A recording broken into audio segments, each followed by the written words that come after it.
Haleluya, haleluya, salam. Saudaraku dikasihi Tuhan, saya senang sekali bertemu dengan saudara hari ini. Dan saya akan memberikan tema perenungan saya hari ini, suami dibantah. Wah, mungkin kita berkata, kok istri berani membantah suami? Kok tega-teganya suami melawan istri?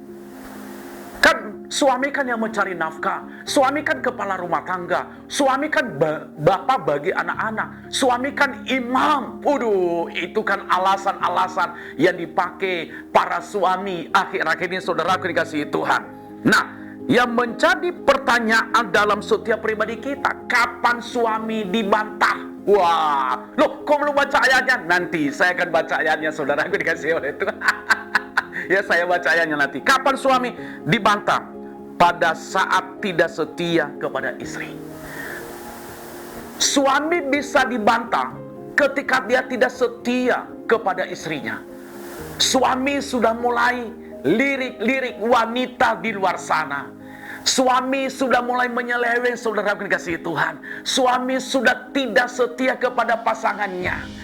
Suami sudah tidak lagi menghormati pasangannya. Suami lagi, saudara dikasihi Tuhan, tidak memberikan nafkah kepada rumah tangganya. Itulah suami bisa dibantah. Oh, kalau begitu gimana dong? Nanti apa itu kehormatan suami? Loh, karena suami tidak setia. Coba kalau suami setia, apa yang akan terjadi? Saya sangat percaya tidak dia akan dibantah. Yang kedua, kapan suami dibantah? Pada saat merongrong kebahagiaan rumah tangga. Saya akan baca 1 Petrus pasal 3 ayat 7. Demikian juga kamu, hai suami-suami, hiduplah bijaksana dengan istrimu sebagaimana kaum yang lebih lemah. Hormatilah mereka sebagai teman pewaris dari kasih karunia, yaitu kehidupan, supaya doamu jangan terhalang. Tadi saya katakan pada saat merongrong kebahagiaan keluarga. Jadi suami dibantah itu ketika dia merongrong kebahagiaan rumah tangga. Suami tidak menjadi berkat lagi. Suami sudah mulai arogan. Suami sudah mulai saudaraku dikasihi Tuhan, sudah mulai tidak hidup di dalam doa. Suami sudah tidak mau lagi hidup dalam kekudusan. Suami lagi tidak menjadi imam dalam rumah tangga. Suami sudah mulai hidup dalam kekerasan. Suami sudah mulai hidup tidak sesuai dengan apa yang tertulis dalam kebenaran firman Tuhan. Itulah suami bisa dibantah. Ya, itu suami bisa dibantah, saudara dikasihi oleh Tuhan. Dia merongrong, ada uang dia habisi untuk foya-foya, untuk mabok, untuk main perempuan. Loh, kok ketawa Bapak Pendeta? Iya, Pak, bertobat. Supaya kembali ke jalan yang lurus. Jangan rongrong rumah tanggamu. Emangnya enak Pak, sudah nikah 20 tahun masih saudara Bapak merongrong rumah tangga. Kasihan, lihat istri, ingat umur, ingat. Nah, saudara dikasihi Tuhan, saya percaya istri tidak berikan bantah, salah Pak, tegur dia. Pak, bertobat Pak, bilang sama suamimu supaya dia tidak merongrong. Jangan habisi, jangan jual rumah, jangan jual mobil, jangan jual tanah Pak. Itu saatnya istri berhak bantah suaminya ketika dia sudah menyeleweng. Saat itu juga istri akan kuat pakai tolak dia di dalam nama Yesus, suami yang merongrong rumah tangga. Biarlah hari ini saudara akan dijamah oleh Tuhan. Kalau ada suami yang sedang mendengarkan khotbah saya ini, saudara harus bertobat. Bertobatlah dan datang pada Yesus. Nah, itu datang pada Yesus. Saya percaya rumah tanggamu akan dipulihkan. Yang ketiga yang perlu saya sampaikan kepada kita, kapan suami dibantah? Pada saat melalaikan tugasnya sebagai suami. Banyak suami akhir hari melalaikan tugasnya. Dia sudah lari dari tugasnya. Dia tidak mengerti apa sih tugas suami. Tugas suami itu yang pertama sebagai kepala rumah tangga. Kepala rumah tangga itu bertanggung jawab sepenuhnya untuk kemajuan rumah tangga. Kemajuan dalam hal apa? Dan kemajuan dalam iman. Berarti kepala rumah tangga itu harus mengarahkan anak-anak datang kepada Tuhan, harus mengarahkan keluarga memuji Tuhan, harus mengarahkan keluarga untuk lebih dekat kepada Tuhan. Itu tanggung jawab.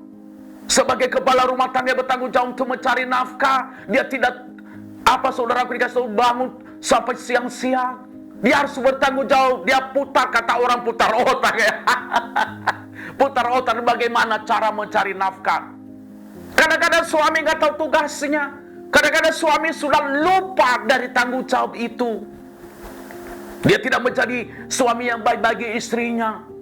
Dia begitu keras. Dia mendidik anak-anak dengan kekerasan, dengan caci maki, dengan hinaan, dengan kata-kata binatang keluar dari mulutnya. Saya mau katakan, itu suami sudah lari dari tanggung jawab.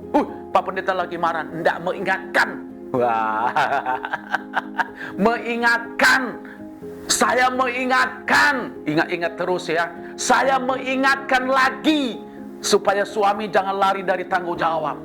Ketika suami sudah lari dari tanggung jawab, apa yang akan terjadi? Rumah tangga akan berantakan. Apa yang akan terjadi? Anak-anak akan jauh dari Tuhan. Apa yang akan terjadi? Rumah tangga bahkan bisa cerai. Saudaraku dikasih kenapa? Karena suami sudah lalai dari tanggung jawab. Makanya Pak, jangan lalai pada tanggung jawab.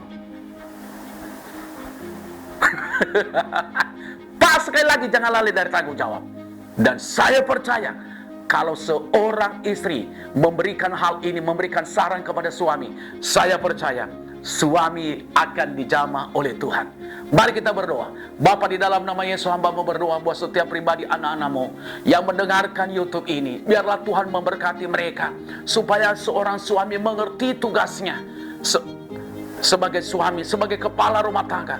Bahkan tugasnya istri mengingatkan suami supaya jangan jauh dari Tuhan. Terima kasih Bapak, pulihkan rumah tangga mereka kalau ada diambang perceraian. Hanya kematian yang memisahkan mereka. Orang dunia tidak berhak untuk memisahkan mereka. Terima kasih Bapak, pulihkan mereka pada saat ini. Di dalam nama Yesus kami telah berdoa. Haleluya. Amin.